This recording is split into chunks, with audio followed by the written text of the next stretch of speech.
But, tambayan namin, yun. Kami nila Ibana, yung mga characters dito nag-uusap-usap. Tapos si character ni Tito Lito Camo, dito siya nakikipag-inom. So ito sa mga favorite location ko, kasi simula ako dito unang location ko to, tayong 2 days. Kami nila Gerald. Itong batan to eh. so memorable. Oh, tapos nung nag-probinsyano na ako, binalikan ko to. Pero iba yung tsura nito. Tapos nasunog. Sabi ko, iayos natin. Inayos namin. Dito minsan yung mga romantic na mga eksena pag nag-uusap kami ng Ibana, yan. Na nararamdaman ko din ang nararamdaman mo. Bakit ba may lungkot sa'yo?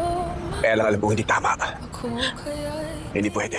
Nung time nung nag-i-indie pa ako, yan ang yun ang kinabibiliban naman. Kasi libre, di ba? Right. Pero napaka-cinematic. Kasi iba yan. Ang ganda ng Yung texture. ano nila yan, Oo. production design nila. Di ba? Correct. Eh, kahit, alam mo nung bata ako, batang ilog din ako. Kaya Okay. sabi ko, dati ginagawa